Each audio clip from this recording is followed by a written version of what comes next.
G'day people.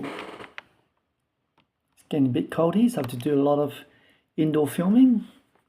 Today is the 16th of June 2026.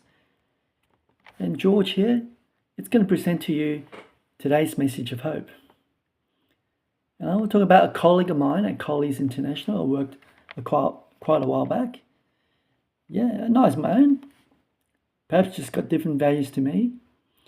He mentioned casually one day that his wedding in Malaysia was going to cost 60,000 Australian dollars. When he said that to me, I didn't say anything to him. But in my mind, I was asking one question. Are you kidding? For one night, $60,000? To me, that's a lot of money to spend on it. Maybe for some people, it's chicken feed, right? I don't know. And then he mentioned about the suits. One for the ceremony and one for the evening reception as well.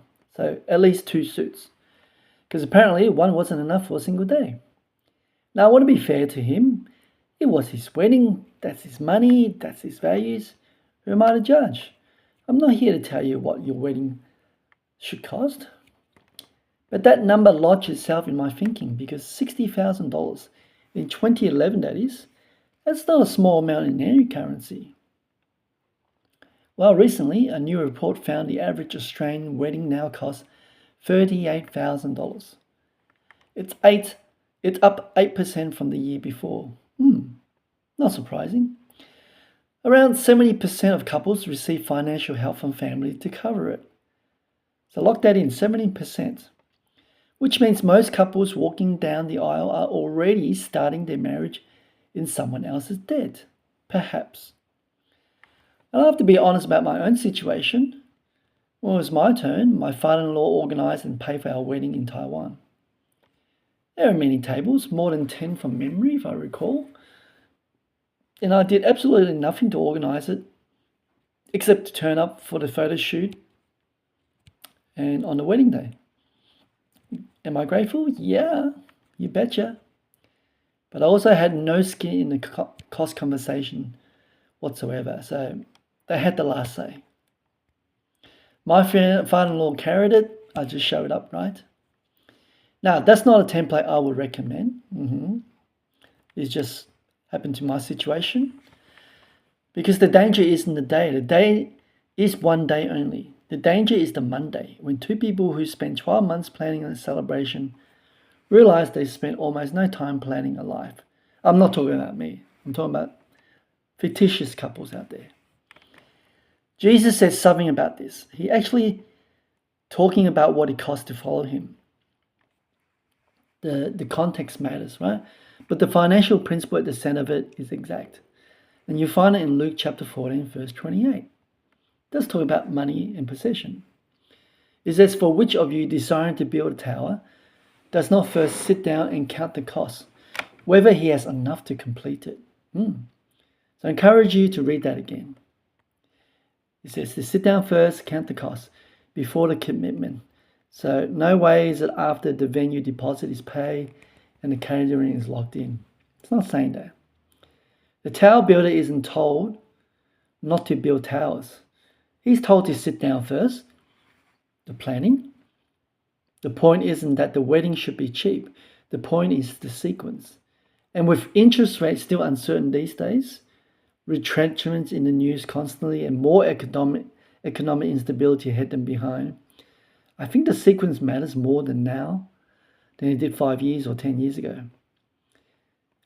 If you're finding this useful, please do subscribe, give it a thumbs like, and share this video to your friends and family, because I give practical biblical finance every week, every day. I don't want you to miss what's coming soon. All right. The objection worth voicing honestly, but it's the most important day of your life. Yes, maybe. But the builder doesn't abandon the tower because it's costly. He actually sits down and works out whether he can finish what he starts. Because the marriage that begins under financial pressure, with debt already accumulated before the honeymoon is booked, it's actually carrying weight it didn't need to carry from day one. My pastor told me once that his wedding meal was 300 pieces of KFC. There were 300 guests, you see. He also asked everyone to bring a plate to share. And I don't think there was any shame in that, none at all. He didn't feel it. He and his wife built something real. The KFC was just the starting line, wasn't it? I mean, can the bride hire a dress rather than buy one? My wife did. It's something worth considering if the dress budget is pulling at something already stretched. Think about that. One night before the wedding, my fiancé and I were saving. Nah, that was a joke. It wasn't one night before the wedding. It was when we were dating. Now, we were saving. She wasn't the eating out type, and neither was I. We were walking along Auckland Street in St Kilda, and I talked her into stopping at a Nation eatery. $10, I think it was. All you could eat when you stack on a plate. Now, I don't remember what we talked about.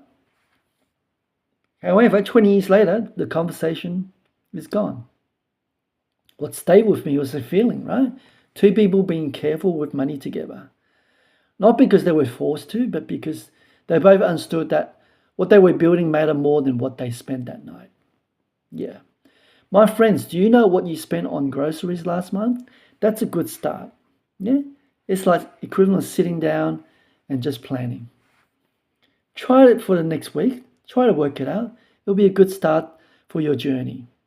Because groceries are the most controllable line in most household budgets. It's weekly, it's visible, adjustable. If you don't have that number, just estimate it, right? That's where counting the cost begins. Not with the venue, not with the honeymoon, but with the ordinary week that follows. So sit down first, do the planning. Hey, my meal was $10 then. One plate each. It was in Auckland Street, St Kilda. Yeah, just two people careful with money, building something towards neither of them could fully see yet. And that, my friends, is a message of hope for today. Thanks for listening. You take care. I'll see you tomorrow.